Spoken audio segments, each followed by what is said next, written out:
नमस्कार दोस्तों। आपका स्वागत करता हूं आप ही की यूट्यूब चैनल में। वीडियो को स्टार्ट करने से पहले आप सभी से रिक्वेस्ट करूंगा, अगर अभी तक आपने चैनल को सब्सक्राइब नहीं किया तो सर रिक्वेस्ट ऑल भी प्लीज चैनल को सब्सक्राइब कीजिए।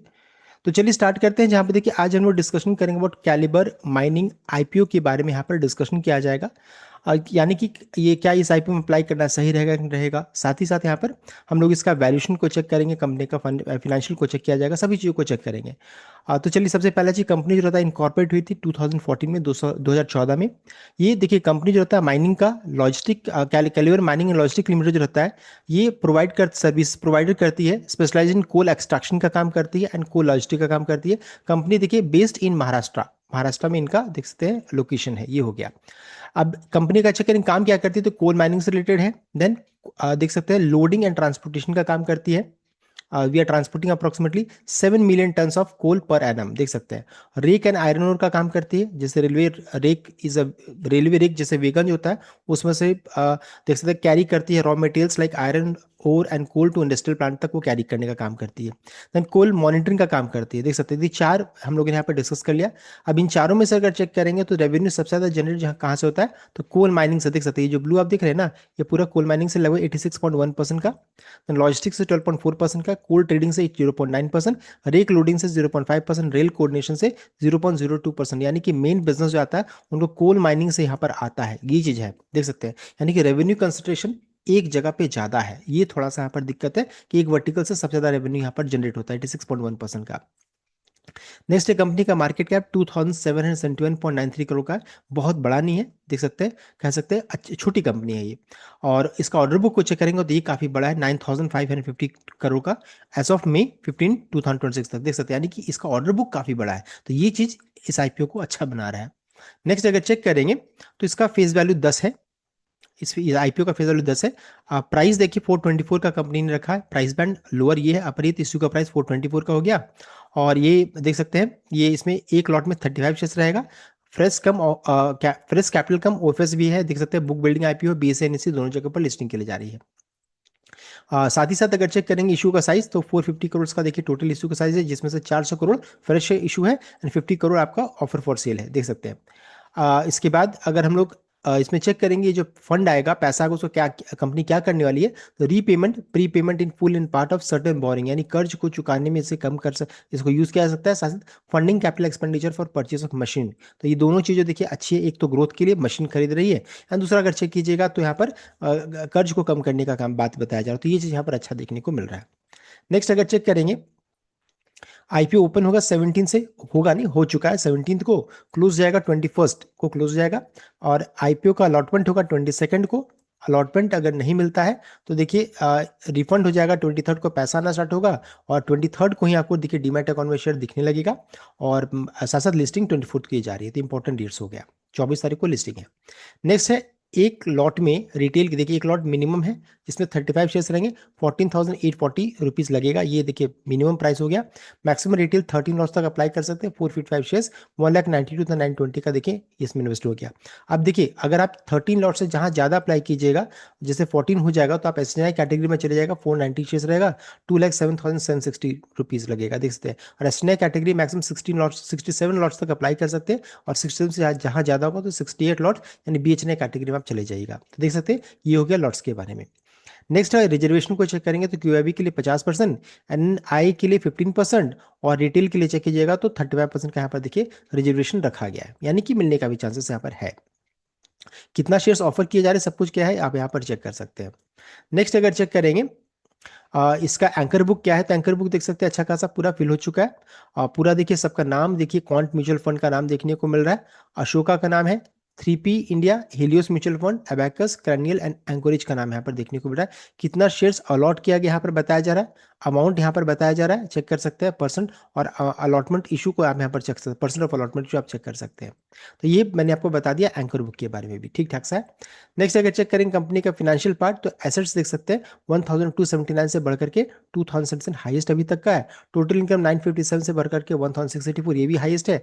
प्रॉफिट आफ्टर टैक्स 95 से बढ़कर के 157.90, एबिटा 243 से बढ़कर के 430, देख सकते 430 का। नेटवर्थ 295 से बढ़कर के 647, 447 देख सकते हैं, हाईएस्ट अभी तक है। रिजर्व्स 244 से बढ़ करके 593 है। और बोरिंग यानी कर्ज भी जो रहता है वो भी अच्छा खासा बढ़ रहा है, देख सकते हैं इंक्रीज कर रहा है। तो चलिए ठीक है, बोरिंग यहाँ पर इंक्रीज कर रहा है, लेकिन जो फंड अभी आएगा आईपीओ के थ्रू इसको यहाँ पर कम करने के लिए यूज आएगा, लेकिन ऐसा नहीं कि पूरा खत्म हो जाएगा, अभी भी उसके बाद भी जो रहता है बोरिंग यानी कर्ज अच्छा खासा रहेगा। तो फिर कंपनी का फाइनेंशियल चेक कीजिएगा तो ठीक ठाक सा है, एक्सेप्ट कंपनी का बोरिंग यानी कर्ज इंक्रीज किया बहुत ज्यादा। नेक्स्ट है आरओसी चेक करेंगे तो 16.60 का है, डेट टू इक्विटी 1.63 का है, return on network 24.38, PAT margin 9.41, EBITDA margin 25.69 and price to book value 7.33, थोड़ा यहाँ पर हाई यहाँ पर दिख रहा है ये चीज। तो ओवरऑल चेक कीजिएगा तो कंपनी का फंडामेंटल ठीक सा है। अब ईपीएस कंपनी का देखिए, IPO, pre IPO and post IPO, EPS 28.23 है जो घट करके 24.15 हो जाएगा आईपीओ के बाद, और पी बाई रेशियो 15.02 से बढ़ करके 17.55 हो जाएगा, और प्रमोटर होल्डिंग 90.91 देखिए आईपीओ से पहले है, और मार्केट कैप हम लोगों ने चेक किया 2771.93 करोड़ का है।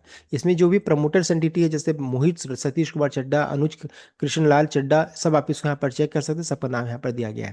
तो ये हो गया कंपनी के वैल्यूएशन पार्ट। अब इस पी बाई रेशियो को हम लोग चेक कर लेते हैं कि मार्केट से महंगा या सस्ता है। तो देखिए इस कैटेगरी में इन्होंने सिर्फ एक ही नाम बताया, वो है भारत कोकिंग कोल का इन्होंने नाम बताया, लेकिन चूंकि इस सेक्टर में भारत कोकिंग कोल के साथ कोल इंडिया भी है तो हम इसको भी लेना जरूरी रहेगा। तो चलिए हम लोग पूरे सेक्टर को अगर एनालाइज करेंगे, पूरा कोल इंडिया सेक्टर को, यहाँ पर देख सकते हैं नंबर 1 कंपनी कौन हो गई, तो कोल इंडिया ही है, जिसका मार्केट कैप देख सकते हैं 2,63,549 का है। सेकंड में आपका बीसीसीएल है, भारत कोकिंग कोल 17,000 का। उसके बाद सिंधु ट्रेड देख सकते हैं, उसके बाद कैलिबर माइनिंग देख सकते हैं 2,771 का है अभी जो आईपीओ है, और दूसरा आपका पॉन्टी फ्यूल 3.91 करोड़ का देख सकते हैं। पीवी रेशियो चेक कीजिएगा तो कोल इंडिया सबसे सस्ता 8.48, भारत कोको कोल 132.58 है, और इसका सिंधु ट्रेड का चेक करेंगे तो 66.44, और कैलिबर माइनिंग का चेक कीजिएगा तो 17.5 है। यानी कि देख सकते हैं ये अगर पूरे सेक्टर में चेक कीजिएगा तो कोल इंडिया को छोड़ दीजिए, सबसे सस्ता वैल्यूएशन इसी का है। साथ साथ इंडस्ट्री का चेक कीजिएगा तो इंडस्ट्री के वैल्यूएशन से चेक कीजिएगा तो भी सस्ता नजर आ रहा है, देख सकते हैं। यानी कि इसका वैल्यूएशन काफी ल्यूक्रेटिव है, सस्ते वैल्यूएशन में लिस्टिंग के लिए जा रही है, ये चीज यहाँ पर अच्छा नजर आ रहा है, देख सकते हैं। यानी कि इंडस्ट्री से काफी सस्ता है और कोल इंडिया से महंगा है। अब जीएमपी को चेक करेंगे, जीएमपी 424 का है, जीएमपी नहीं, इसका आईपीओ का 424 है, जीएमपी 155 का है। अगर प्रीवियस से कंपेयर कीजिएगा तो 2 रुपये घट कर आ रहा है, लेकिन चलिए ठीक है, फिर भी 100 से ऊपर है। और देख सकते हैं यहाँ पर लिस्टिंग कहाँ पर हो सकता है, तो 539 के भाव में, यानी 27% का रिटर्न, एक लॉट में 4025 का प्रॉफिट यहाँ पर बन रहा है, यानी कि जबरदस्त पैसा यहाँ पर प्रत्येक लॉट में बनने का चांसेस देख सकते हैं, बम्पर लिस्टिंग होने का यहाँ पर चांसेस देखने को मिल रहा है। गारंटीड नहीं है लेकिन ऐसे देख करके लग रहा है। नेक्स्ट है अभी है कि देखिए इसका पी बाई रेशियो हम लोगों ने चेक किया था कि इस भाव में लगभग 17.55 के अराउंड में है, और इस भाव में 17.55 है। तो अब क्वेश्चन आ जाता है कि जब ये लिस्टिंग होगा, जब ये लिस्टिंग मान लीजिए इस भाव में अगर होगा तो इसका पी बाई रेशियो क्या रहेगा। तो देखिए सबसे पहला चीज है, जब ये लिस्टिंग, अभी इसका प्राइस 5, हम लोगों ने चेक किया, इसका प्राइस 424 में लिस्टिंग हो रहा है, 424 आईपीओ का प्राइस है। और लिस्टिंग कहाँ पर है, तो लिस्टिंग होने का जो बहुत ज़्यादा चांसेस देख सकते हो वो आपका 539 540 के रेंज में, फिर से रिपीट करूंगा, ये आपका 539 से 540 के रेंज में लिस्टिंग होने का चांस है। और इसका अभी भाव जो अभी जो आईपीओ का प्राइस रखा गया है वो आपका 424 के रेंज में रखा गया है, देख सकते हैं।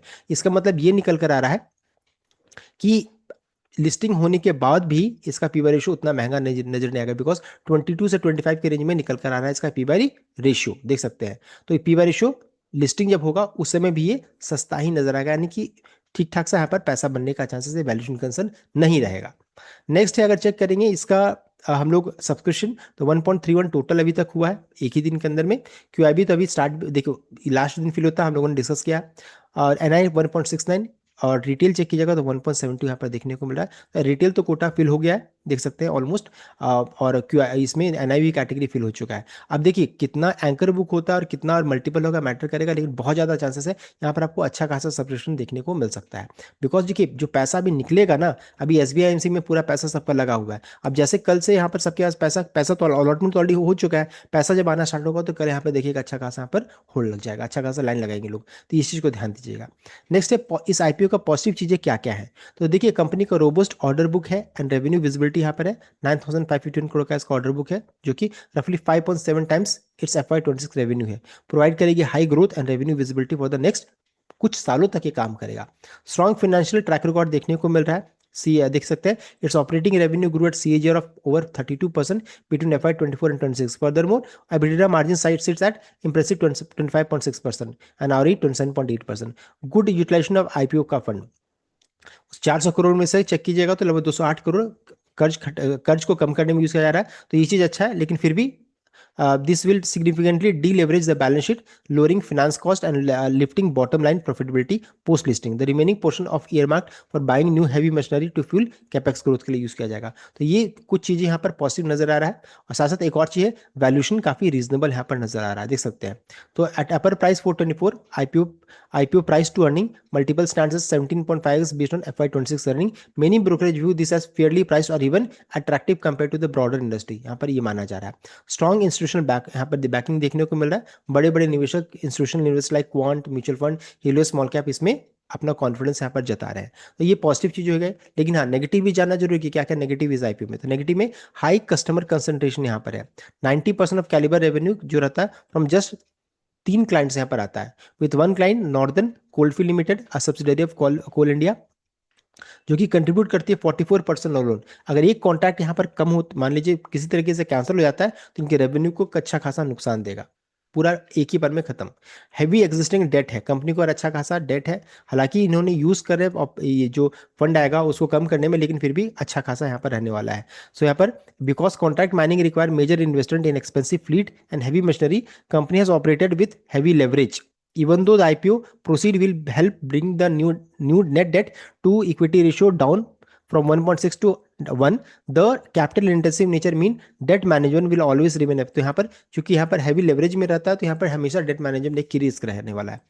उसके अलावा सेक्टर एंड जोग्राफिकल कंसंट्रेशन है। ओवर 85% ऑफ द ऑपरेशन जो रहता है रिलाई एंटायरली कोल सेक्टर से यहाँ पर आता है। एनी शिफ्ट गवर्नमेंट का, मान लीजिए कोई environmental regulation, green energy transition, coal mining policies में चेंजेस होता है, ऐसे केस में जो रहता है यहाँ पर प्रॉब्लम यहाँ पर इस कंपनी को आ सकता है। Additionally more than half the company revenue जो रहता है ये आपका महाराष्ट्र से ही आता है। एक बार अगर कोई लीगल चेंजेस आता है, रेगुलेटरी चेंजेस आता है, तो फिर इस कंपनी के लिए प्रॉब्लम हो सकता है।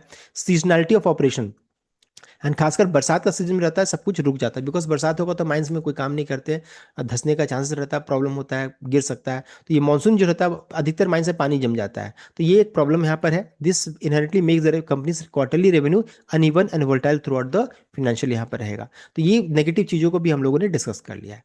अब ये क्वेश्चन है कि इतनी सारी चीज हम लोगों ने डिस्कस किया, क्या यहाँ पर इस IPO में पैसा लगाना सही रहेगा।